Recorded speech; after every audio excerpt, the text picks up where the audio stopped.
Good day, children. I hope you're all fine. I hope you're all happy. Children, do you like to listen to stories?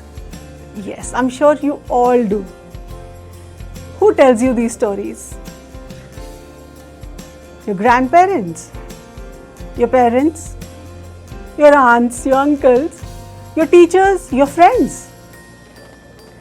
How are you at storytelling? Can you make up stories? I think kids can. Children, what kind of stories do you like? Do you like humorous stories? Do you like facts or fiction? Do you like thrillers, suspense stories, mysteries, ghost stories? What kind of stories do you like? A vast range, yes. I think one likes almost all kinds of stories. They're all very interesting. Today we will enjoy a very interesting and exciting story, Black Aeroplane by Frederick Forsyth. Like his first flight, this story is also about overcoming fear. This story is about determination, about taking a risk to overcome the obstacles and to achieve one's goal, to reach one's destination. This story is about not giving up. This is about survival. Frederick Forsyth is a British novelist, journalist, former spy and occasional political commentator. He was born on 25th August 1938 in United Kingdom. In the story Black Aeroplane, the narrator is flying to his family to enjoy his holidays. He wants to reach England in time so that he could enjoy a good English breakfast with his family. Here the author is the narrator. It is written in first person narrative. Now the story starts. The moon was coming up in the east behind me, and the stars were shining in the clear sky above me. There wasn't a cloud in the sky. I was happy to be alone high up above the sleeping countryside. I was flying my old Dakota aeroplane over France back to England. I was dreaming of my holiday and looking forward to being with my family. I looked at my watch, 1:30 in the morning. In this story, the narrator is flying a Dakota aeroplane. A Dakota is a military transport aircraft. It was used extensively by the Allies during World War II, and it remained in the frontline service with various military operations for many years. Its top speed is 370 km per hour and its cruise speed is 258 km per hour. It has a wingspan of 29 meters. Where is the narrator going? He is going to England. And from where? From France. And why is he going to England? Because he wants to go home, be with his family. It's his holidays going on. What is the time? It's 1:30 in the morning. Why morning? Is it like daytime or is it night time? It is actually night, but they call it morning because the new day has started after 12 p.m. It's past midnight. I should call Paris control soon, I thought. As I looked down past the nose of the aeroplane, I saw the lights of a big city in front of me. I switched on the radio and said, Paris control, Dakota DS-088 here. Can you hear me? I'm on my way to England. Over. The voice from the radio answered me immediately. DS-088, I can hear you. You ought to turn 12 degrees west now. DS-088, over. When the aeroplane was in France, the pilot thought of informing the Paris control personnel about its presence and for instructions. At that time, lights from the Paris city were blaring at him. He informed the control agency, to which they replied with further instructions on the directions. They advised him to turn 12 degrees to the west. I checked the map and the compass, switched over to my second and last fuel tank, and turned the Dakota 12 degrees west towards England. I'll be in time for breakfast, I thought. A good big English breakfast. Everything was going well. It was an easy flight. Children, do you know what makes for an English breakfast? The English have a very hearty breakfast. We in India do as well. We have paranthas in the north, and then in the south we have dosas and sambar vadas and idlis. So in England, the English breakfast is normally bacon, sausages, eggs, baked beans, tomatoes, mushrooms, toast, black pudding, along with tea or coffee. So children, was he having a comfortable journey? Yes, he was. So after receiving the instructions, the pilot geared up and followed them while putting the last fuel tank into operation. Now this seems like a bit of a risk. One is over to the last fuel tank. Whenever one travels, I think one should have a full tank. At this time, he was dreaming about his time with his family, and then he started thinking about having his breakfast. He was calm as everything was going as planned. Paris was about 150 kilometers behind me when I saw the clouds. Storm clouds. They were huge. They looked like black mountains standing in front of me across the sky. I knew I could not fly up and over them, and I did not have enough fuel to fly around them to the north or the south. I ought to go back to Paris, I thought, but I wanted to get home. I wanted that breakfast. I'll take the risk, I thought, and flew that old Dakota straight into the storm. Now the plane had crossed Paris and he'd started seeing clouds in the sky. Dark, monstrous clouds. The thick, dark clouds made it unsafe to travel by air. These clouds were so huge and dark that the pilot compared them to black mountains. He knew he could not pass them, as it was impossible to go above them or escape them with the amount of fuel that he had left in the tank. So this is what I was saying earlier. One should always travel on a full tank. Now it's become a huge risk for him. He cannot circumvent them. He cannot go around them either from the north or from the south. He cannot go above them. So the right decision would have been to fly back to Paris. I'll take the risk. What is this risk and why does he take it? The pilot's decision to go through the clouds, to go through the storm, that's the risk that he takes. And why does he take it? Because he wants to meet his family. He's desperate to go home and have a good English breakfast with his family. So he took this risk of not going back just to be with his family. Inside the clouds, everything was suddenly black. It was impossible to see anything outside the aeroplane. The old aeroplane jumped and twisted in the air. I looked at the compass. I couldn't believe my eyes. The compass was turning round and round and round. It was dead.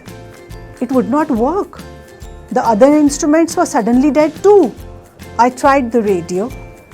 It was so dark because of the storm and nothing was visible outside the plane. He started losing control of the aeroplane. Because of the turbulence, the compass and the other instruments had also stopped working. The weather was really, really bad. He became helpless. And now he's trying to contact through the radio. Children, let's do an activity now. You have to state whether the following statements are true or false. It was very cloudy when the pilot started his journey. No, it's not true. It's false statement. Yes, it was a clear night. He was going from France to England. Yes, it's true statement. Good. He was flying a MiG-21 aeroplane. No, it's a false statement. He was flying a Dakota. That's correct. He was flying during the day. As far as I remember, it's a false statement because he started off during the night. You're right. It was 1:30 a.m. which is past midnight. The pilot belonged to France. False. No, he did not. He belonged to England. That was his home. There was less fuel in the aircraft. True. Right? There was a huge storm when he was 100 kilometers from Paris. False? No, it's not right. It's false. Yes, because he was 150 kilometers from Paris. It would have been safer to go back to Paris. I remember I have read this in the chapter and I feel this is a true statement. Good. The compass and other instruments stopped functioning during the storm. True. And he lost his way, I remember. Very well done, child. Good. I tried the radio. Paris control, can you hear me? There was no answer. The radio was dead too. I had no radio, no compass, and I could not see where I was. I was lost in the storm. Then, in the black clouds, quite near me, I saw another aeroplane. It had no lights on its wings, but I could see it flying next to me through the storm. I could see the pilot's face turned towards me. I was very glad to see another person. He lifted one hand and waved. "Follow me," he was saying. "Follow me." He knows that I'm lost, I thought. He's trying to help me. So children, what is a compass used for? It is used for direction. So the narrator is trying to contact Paris Control Agency, which helped him earlier, but he couldn't connect with them because of the turbulence, because of the bad weather. In the midst of nowhere, when everything failed, he saw a ray of hope. What was the ray of hope? Yes, he saw another aeroplane.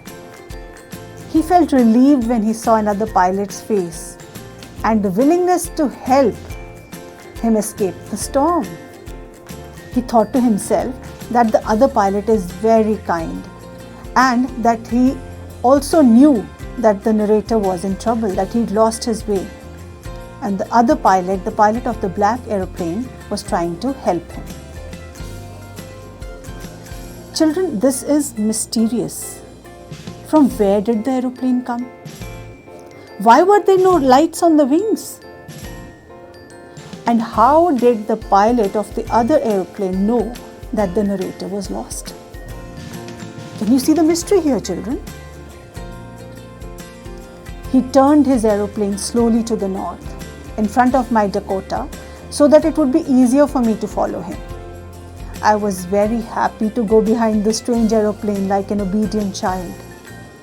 After half an hour, the strange black aeroplane was still there in front of me in the clouds. Now there was only enough fuel in the old Dakota's last tank to fly for 5 or 10 minutes more. I was starting to feel frightened again. But then he started to go down and I followed through the storm. Suddenly, I came out of the clouds and saw 2 long straight lines of lights in front of me. It was a runway, an airport. I was safe. I turned to look for my friend in the black aeroplane, but the sky was empty. There was nothing there. The black aeroplane was gone. I could not see it anywhere. The other pilot took the lead and signaled to the lost aeroplane to make it easier for him to follow. The narrator followed him like an obedient child. There was just enough fuel to last him 5 to 10 minutes in air. It was only then that he started coming out of the storm and could see the runway to land his plane safely. This is amazing. Like, very mysterious how just out of the blue, just when he was really short on fuel, he saw the lines of light coming in front of him. He saw the runway, the airport, and he was able to land his plane safely there. And another mystery, when he turned to thank the other pilot, he realized that the plane that had helped him had disappeared as soon as he came out of the storm. That other plane, the black aeroplane, was nowhere to be seen. Children, have you ever had such an experience in which you also got help like this? Like, let's say during the winter in the thick fog, you're traveling somewhere and then you lose your way. You may even be short on fuel. And then from somewhere, a truck comes or another car comes or even a bus comes and they ask you to follow. They lead you to safety.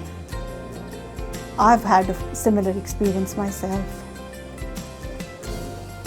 I landed and was not sorry to walk away from the old Dakota near the control tower. I went and asked a woman in the control center where I was and who the other pilot was. I wanted to say thank you. She looked at me very strangely and then laughed. Another aeroplane? Up there in the storm? No other aeroplanes were flying tonight. Yours was the only one I could see on the radar. So who helped me to arrive there safely, without a compass or a radio and without any more fuel in my tanks? Who was the pilot on the strange black aeroplane, flying in the storm without lights? Children, why does the narrator say I landed and I was not sorry to walk away from the old Dakota near the control tower? Yes, he was so thankful that he had touched ground. He was so thankful that he had landed safe and sound. So he was very relieved to get out of his plane. He headed straight into the control room to ask about the other pilot. And the lady looked at him very strangely. Why was that so? Because she said there was no other pilot. There was no other plane. She said his was the only plane in the sky because of the bad weather. The other plane was a phantom plane. He was left astonished with a lot of questions unanswered in his mind. That who had helped him reach safety without a compass? He had no radio which was working, his compass was not working, there was not enough fuel in his tanks, and yet there was that phantom plane which came to his rescue in this storm. Now this is the supernatural element here. Children, I want you to analyze the story and think about who helped the narrator. Children, do you know how a plane flies? I'll tell you. A plane's engines are designed to move it forward at high speed.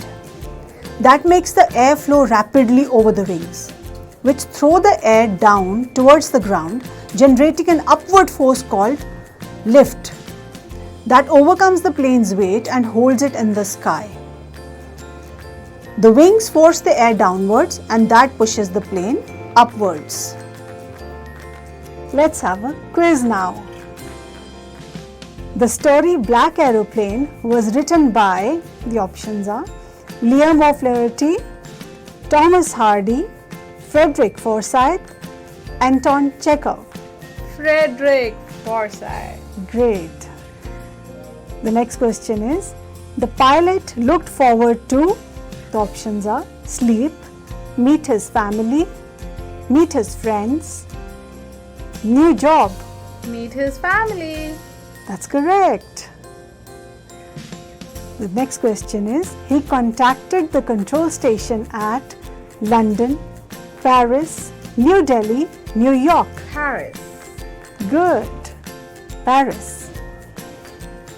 When the narrator says, they looked like black mountains standing in front of me across the sky, he is talking about, the options are black mountains, black plateaus, tall buildings, storm clouds. Storm clouds. Correct. Very good.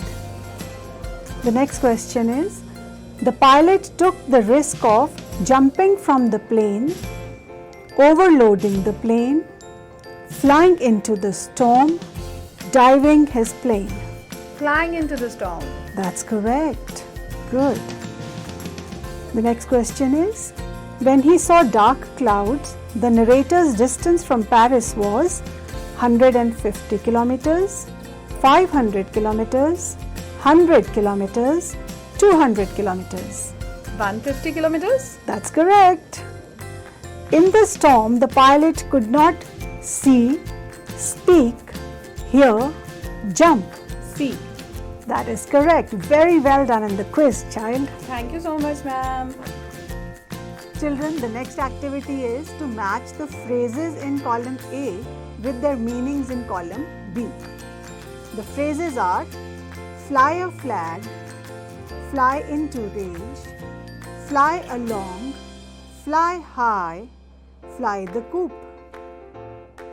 Now you must match the meanings with them. The meanings are move quickly or suddenly, be successful, display a flag on a long pole, escape from a place, become suddenly very angry. Fly a flag means, Display a flag on a long pole. that is correct. Fly into rage means, Become suddenly very angry. that's true. Fly along means, Move quickly or suddenly. that is correct. Fly high means, Be successful. that's correct. Fly the coop means, Escape from a place. very good. Children, I would like you to make sentences using these phrases. Let's have another fun activity, children. You have to try to guess the meaning of the word black in the sentences given here. The first sentence is, go and have a bath. Your hands and face are absolutely black. So what does black mean? Dirty. That's correct. Dirty and grimy. The next sentence is, the taxi driver gave Ratan a black look as he crossed the road when the traffic light was green. Is it an angry look? That's correct. The next sentence is, the bombardment of Hiroshima is one of the blackest crimes against humanity. Deadliest crimes? That's right, it is one of the deadliest, the worst crimes in history. In this, more than 10 lakh people died in one day because the bomb that they had thrown was very, very terrible. It was a nuclear bomb, it was an atom bomb. Very few people enjoy Harold Pinter's black comedy. Black means? Depressing. That's correct. It was very depressing. So it's supposed to be funny. Here it's a satire. A satire is not always funny. They try to take out the mistakes of the society with the help of comedy. They want to point out those mistakes so that people correct them. So we have black comedies which are satires. Sometimes shopkeepers store essential goods to create false scarcity and then they sell those in black. What does black mean here? At some expensive rate? That's right, at a hiked price. Villagers had beaten the criminal black and blue. Very badly. Yes, very badly. That's correct. Black look, black crimes, black comedy, sell in black, beat black and blue are all color phrases. We called color phrases. So we have some more color phrases which I would like you to work on. Color phrases like silver lining, green thumb, silver spoon, blue mood, red carpet treatment. I would like you to find the meanings of these phrases and make sentences. Children, I would like you to think and write. Who helped the narrator to reach safely? Give reasons for your answer. You must write about, was it a real plane? Did the pilot imagine it? Or was it a phantom plane? Who could have been piloting the plane? Children, have you ever been alone or away from home in a thunderstorm?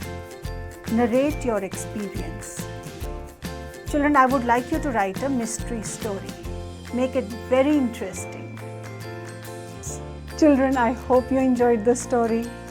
There is so much of thrill, excitement, and suspense in it.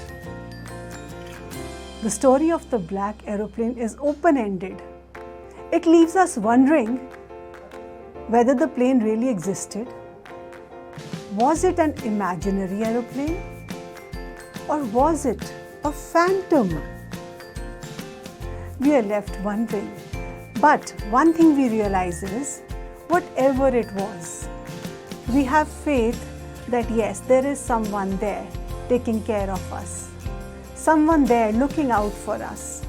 But at the same time, we should all be prepared, always well prepared to face any kind of adversity. Whatever we decide to do, we should do it well. We should not give up. If we keep on in the path that we have chosen, if we keep on working, we will achieve our destination, our goal.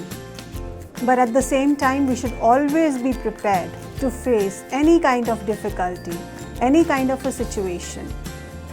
Once we set on a path, we should put in the right efforts. We should be willing to take the risk to follow it up so that we can reach our goals. We can achieve our aims.